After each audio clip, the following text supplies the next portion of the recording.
All right, Joshua. What I forgot the last name is Byers, right? Yes.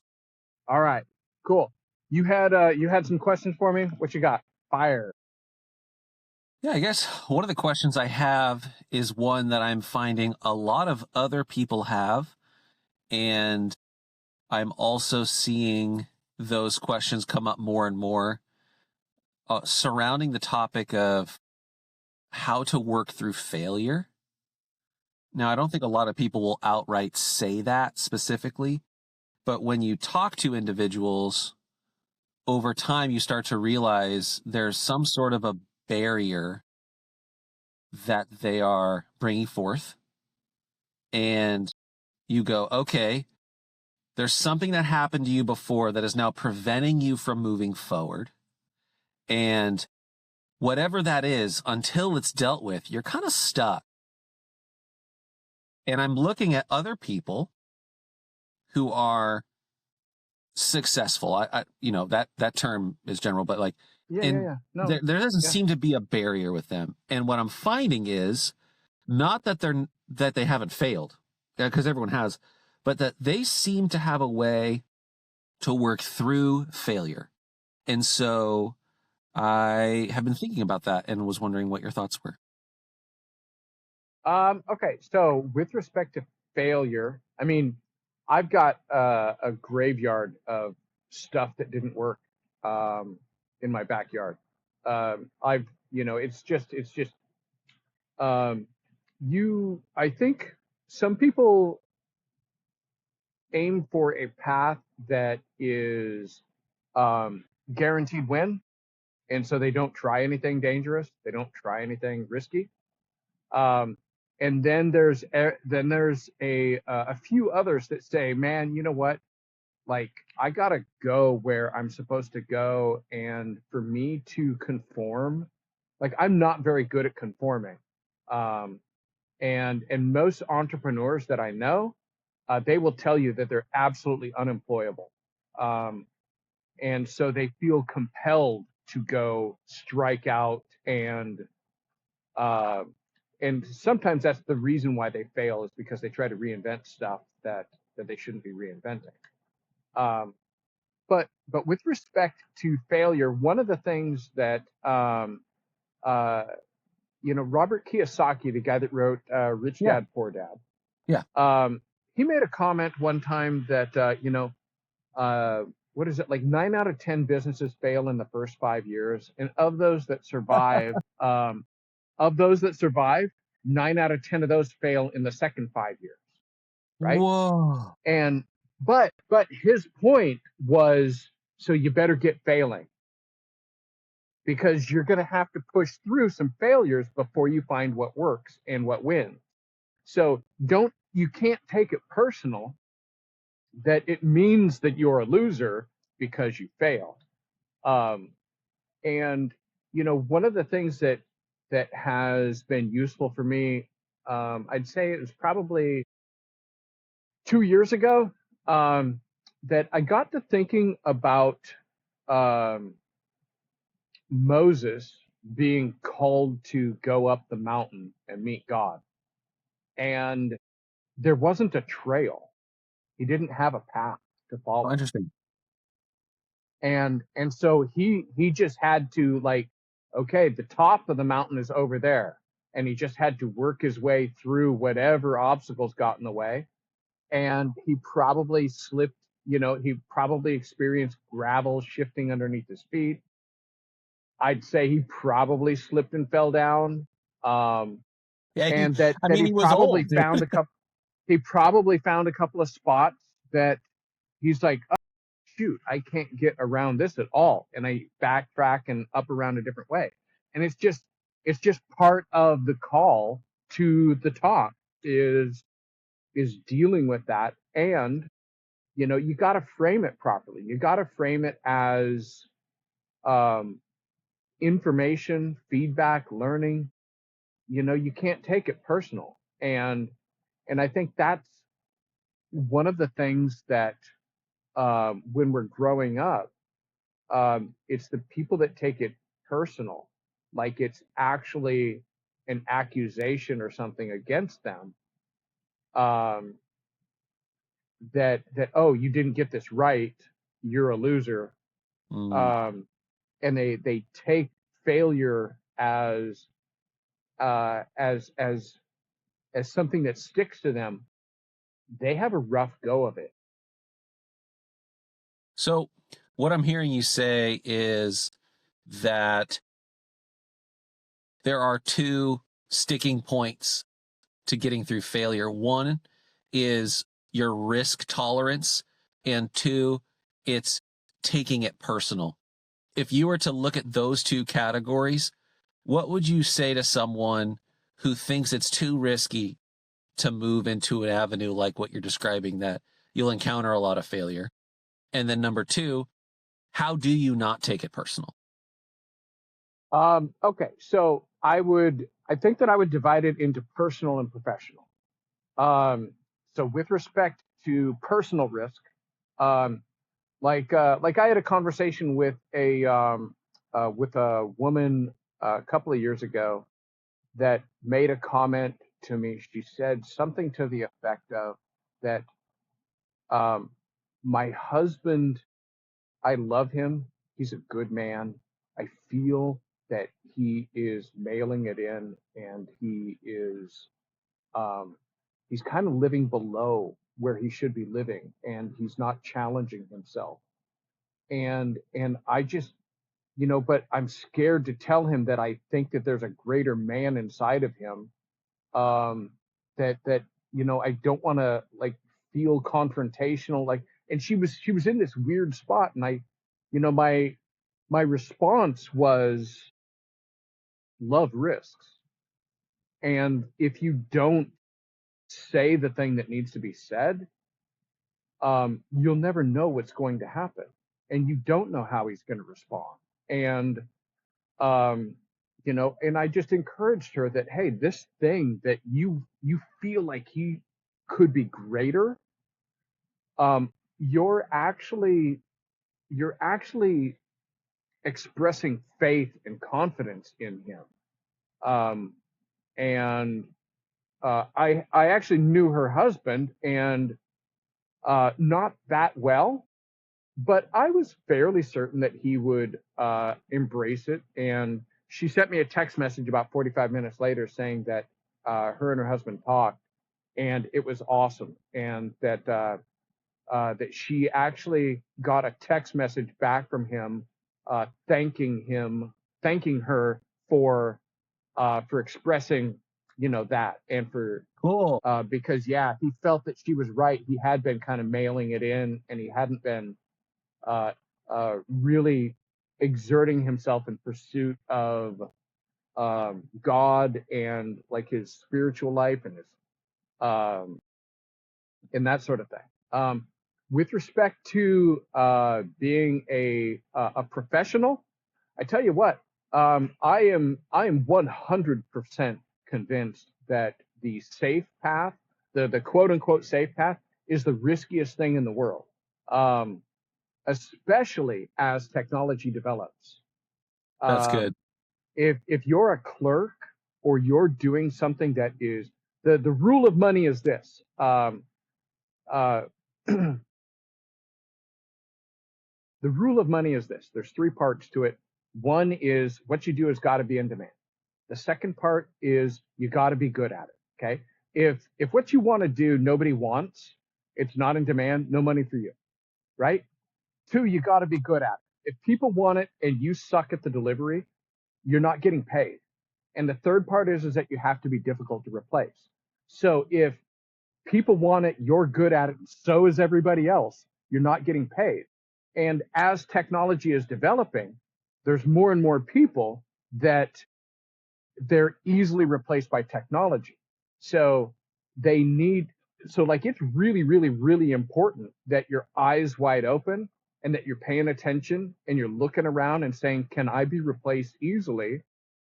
Is there something that I can do that can separate me from everybody else and make it so that I was a category of one? And that can be a really difficult thing to do. Um, and I do think that this is something that um, like you and I have talked, I think that it's super important that you develop relationships with good people, because, like I've said it 100 times, I can't even see my own face. And I need feedback from the people around me that say, hey, you know what I see in you? Like, I see somebody that can do this, or that has this angle on you, that there's this thing that you do that you don't even think anything of. And it means a lot to other people. And I think that there's a career in that. That's good. So, based on what you said, for you specifically, obviously, you're very familiar with finding demand. You're very familiar with doing a good job at the thing that is in demand. I guess for me, what is something right now that you would be willing to share that you're pursuing that's setting you apart from everyone else? Because obviously, there are a lot of Well, people doing the same thing, and there are a lot of people yeah. No, I'm doing super glad well. that you asked. Dude, I'm so glad that you framed it like that you asked it like that.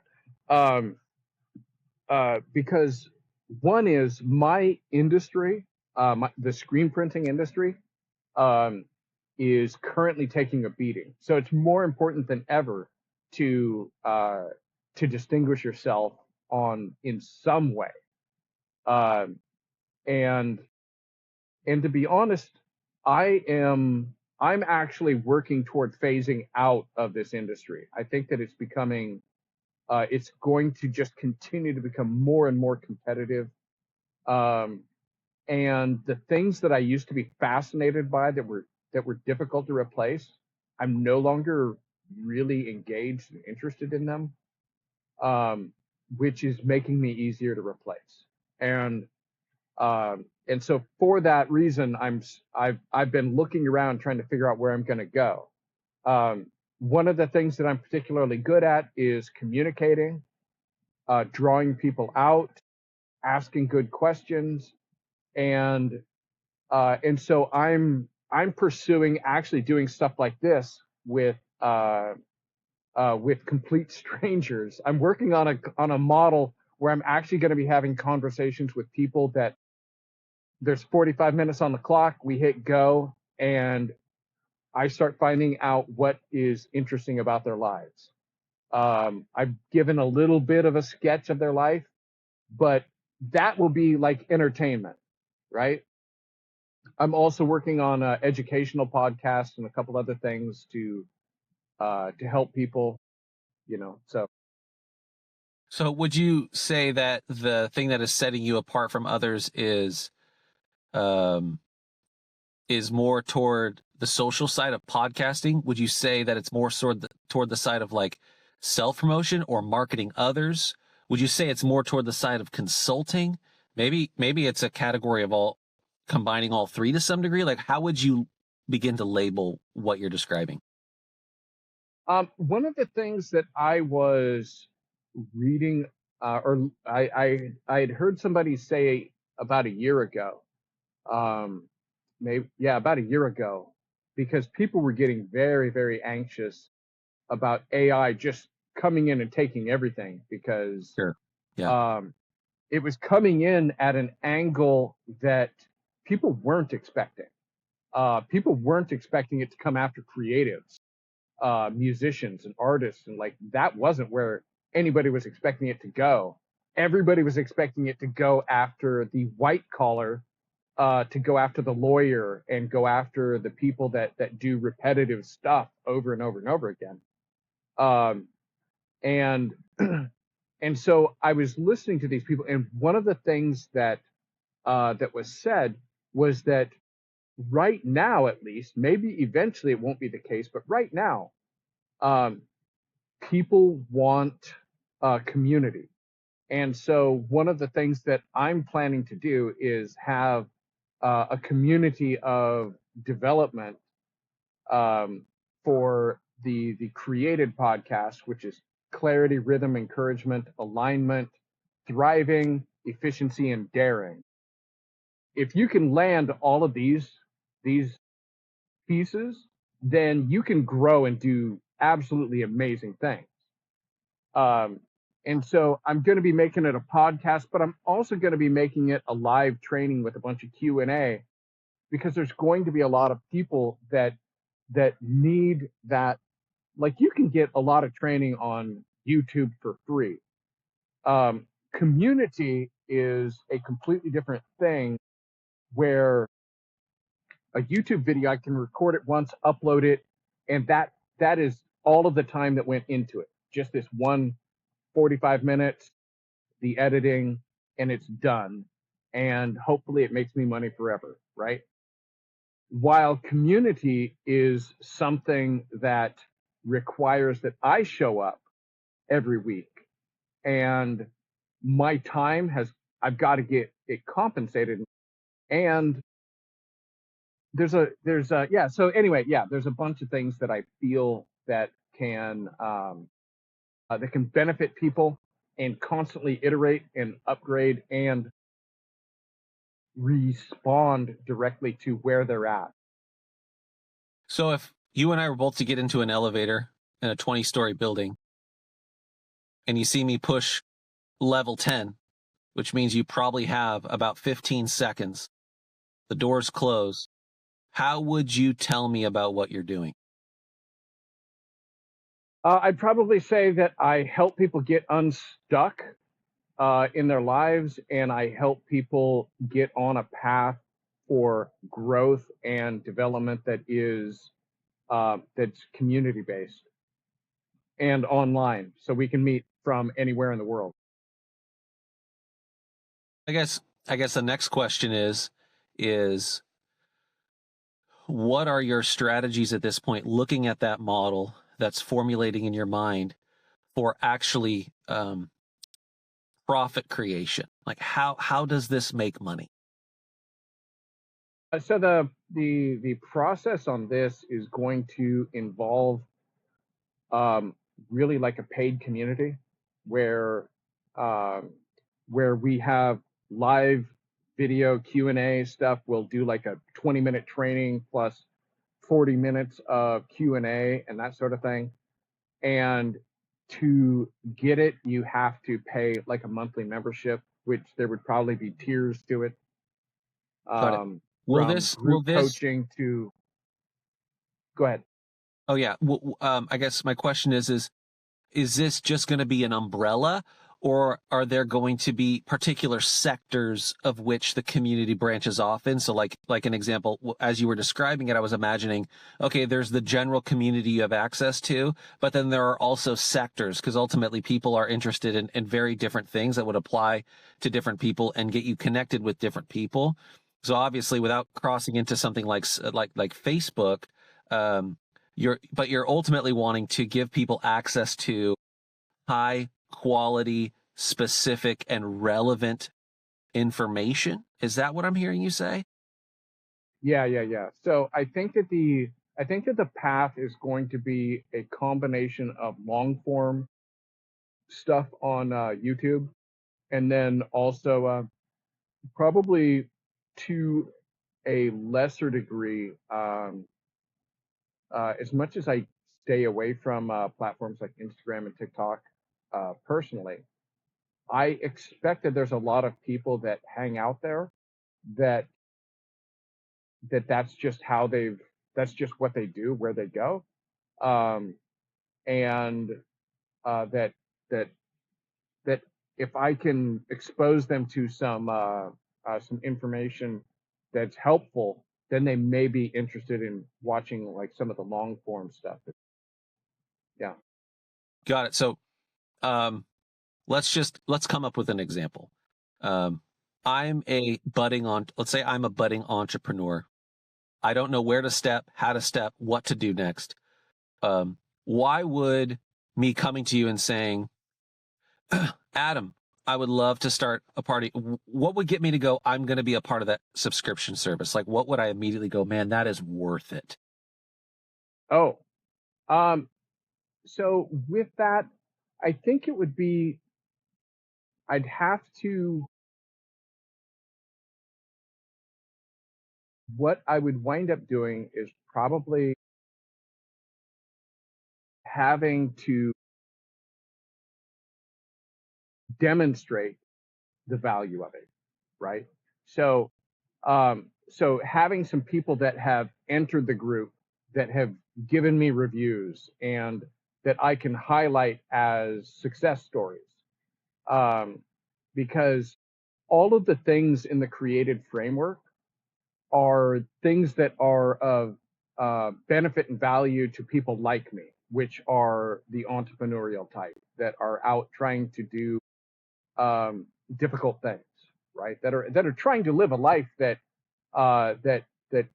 most people shy away from this kind of life, um, and it takes a specific kind of mindset to grow and develop in it. One of the other things that I will be doing is having interviews with people that are experts in each one of these categories. It won't be just me talking.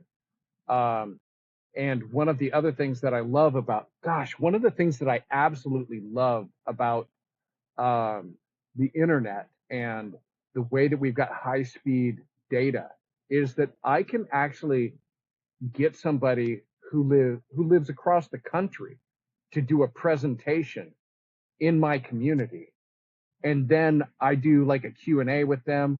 um, and one of the models that I was looking at would actually have it so that community members could submit questions and ask people that are experts that they would not normally have the ability to go to directly, right? But being part of the community, they could access them and uh, ask questions and get answers from people that are high up in, just out of reach for them. Got it. Okay, so where you're saying the value of a budding entrepreneur would be is, unlike Facebook, you don't have direct access to individuals who are well outside your circle and have gone through those points of failure like you would be offering, in that not only you would see their content, but you would also be like, hey, here, you can talk to them. Is that what I'm hearing Yeah, you say? yeah. And on top of that, I do think that, like, I enjoy using things like Chat GPT and the different AI things to help me with answering questions and that sort of thing. But I'm becoming increasingly convinced um, that the future is human, that it's more human, and that right now we're in this space where AI is still sort of new, but all of us that interact with it know that it's missing something. We all we all sense that it's missing some sort of um, it doesn't have a soul, and it won't have a soul. It is ones and zeros, and no matter how well they program it, it will always be software. It'll never be alive. And so there will the I think that there will be a large group of people that say, you know what, even if it's through a screen, it's better for me to have um, uh, human connection with somebody that can speak into my life than um, for me to interact with an AI. Because personally, I find it a little offensive when when the AI encourages me or tries to tell me that I did a good job or that that's a really great idea. I'm like, stop right now. Like, I usually type that in. Do not talk to me like that. Do not try to encourage me. Just give me answers. Help me solve my problems. I don't know what they're thinking. When I kind of do, but it's gross. Like, that's nasty. I'm going to make a statement, and then I would love to hear if you agree, disagree, or maybe there's something you'd like to pick apart from it. The statement is concerning the future of work. And there is a shift in our culture away from employer employee and to the individual, with the upcoming and ever increasing dominance of AI, it seems clear from most who are talking about this that the idea of being an employer with employees or just trying to find a 9 to 5 job where you work, that is going away quickly. And it's what's being birthed is the individual. Based on that statement, what comes to your mind? Let's see. So I think that the day of the full-time employee might be numbered. That there might be a lot more gig work in the future, where you have two part-time companies, which isn't bad. You know, when I have somebody that's part-time, I actually pay them more that per hour than I do a full-time employee, because if you know that you've got 4 hours to get all of this stuff done, you're going to be hammering away in a way that somebody that has 8 hours, they're a lot more casual about it. It's harder to find somebody that will bust their hump for 8 hours. With respect to AI, I think that there is I'm I've got very mixed feelings because I wind up seeing I read 2.5 books on AI. I stopped reading the third one because I got so sad because I love humans, and and I feel that especially for men, doing something with your hands, or doing something that cares for the people that you love, where you are the provider and you're supporting and caring for the people around you, that when that is taken away from you, um, it's really emasculating and it really damages men. Um, and I think that um, that I I was, there's, if you've ever been in a spot where you're like, you come to this place where you realize that something's kind of inevitable, but at the same time, you're like, no, this can never happen. Um, I think about that with UBI, with the universal basic income, where basically everybody is on some form of um, free money. And, and I think that there are some people that, that I think that it's I think that there's something unhealthy about them that makes that appealing. And they will just gladly embrace it and say, work is for suckers, and think that they gotta win. Um, while there's others of us that find a lot of satisfaction in looking at uh, a challenge, even something that feels insurmountable, and launching out anyway. Um, and so yeah, I'm not super optimistic about where what this means for people. I think it's because previous technologies, motors, forklifts, the steam engine, all of these things, the printing press, all of these things, they displaced people, but people were able to leverage it and do something with it, right? The creation of the internal combustion engine created whole industries around cars, right?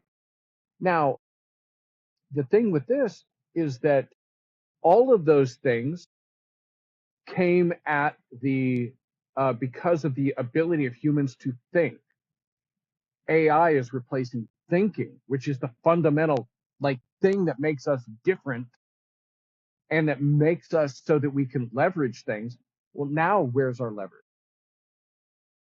I think based on what you just said, two things come to my mind. First, the person I think you described concerning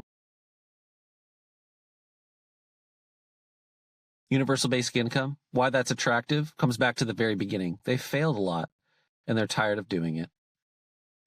Could be. Um, You know what? and Yeah. so coming back to what does it look like to work through failure, I think for people to recognize that there's a confidence as they move through that in someone who says, like you said at the beginning, get out there and fail.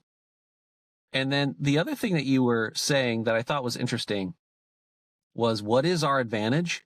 Well, if you spend time, I mean, literally even an hour just talking to AI, you come to a very obvious conclusion that it can think better than any human that's ever existed, faster than any humans ever existed, and more comprehensively than any humans ever existed. But it cannot critical think to save its life. It can't do it. It cannot be creative. It is looking for a creative variable from a creative agent to lead it and guide it in the information. And so I think, as you are saying this, combining those two, working through failure and using AI, the solution is creativity. Failure robs us of our desire and our motivation to go create again, to get out there and figure out how to make this work. AI exposes us to a tremendous amount of information, but what do we do with this information? Well, if you're creative and you ask creative questions and you come up with creative problem solving prompts, all of a sudden a world of opportunity opens up to you, and you now have a path forward through failure. So I'm just trying to put together some of the things that you're saying in a way, and what I'm hearing is that I can kind of sum up from just the last 3 or 4 questions I've asked you is, Adam, you're bringing a ton of creativity into this space, and you're inviting others who have a desire to be creative in their very specific gifting and passion, and you're giving them a place to actually be able to move through failure and navigate a world that is now at, at the beck and call to anyone who desires to move in creativity and be that creator that they are designed by God to be. As I'm speaking and as I'm saying these things, what are some things that stand out to you based upon what I just said? So, like, when earlier I had made the comment that I think the future is human. Um, I think that some of the industries that we see explode and expand are going to be like live performances, theater stuff, Mm, musical events. I think that like people are going to be more desperate for human interaction and connection. Um, and uh, and so I think that things like that, where people need to get together, that is going to that's going to grow and expand.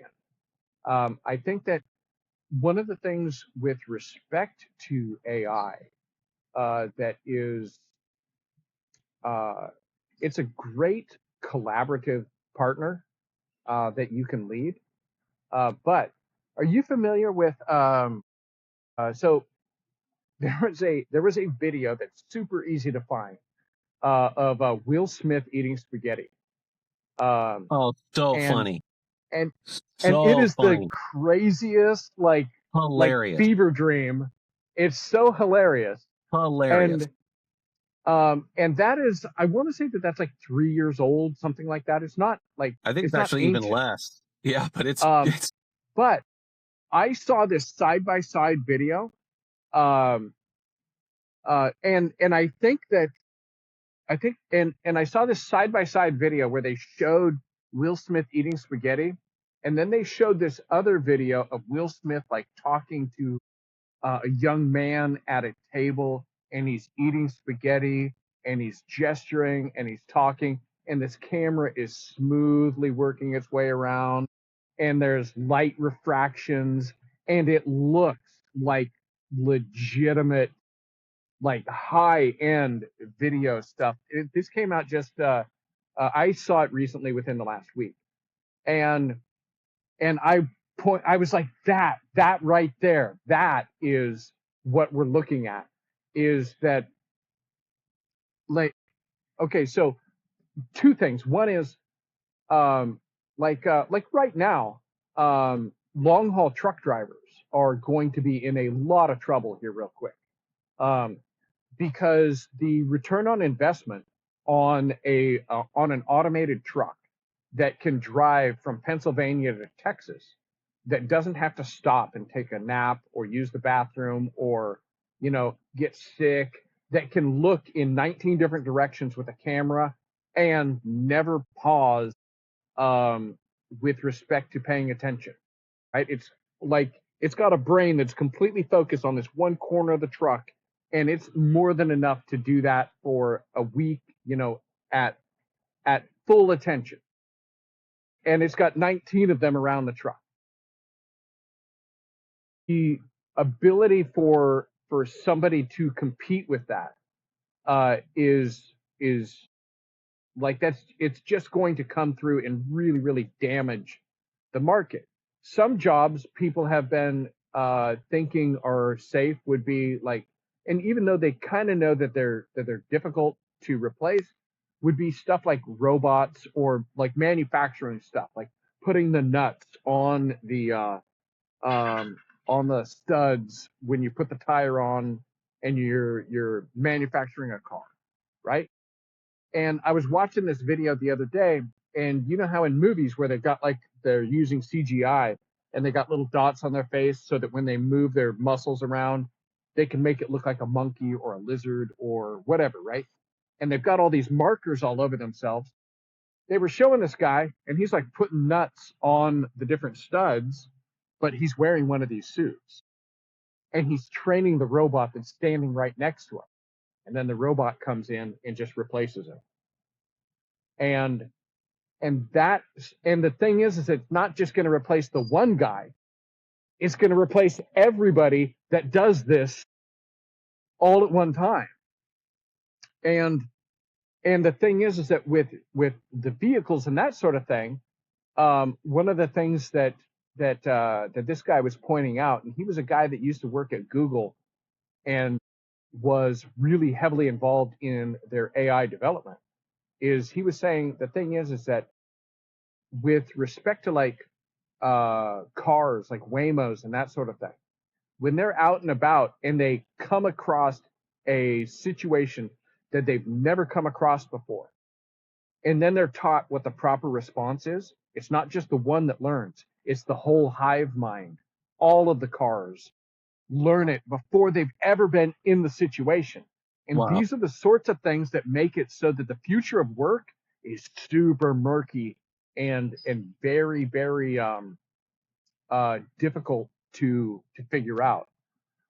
So I think that it's going to be really high and low, and there's a piece of me that thinks that moving to Panama or Guatemala, is kind of appealing.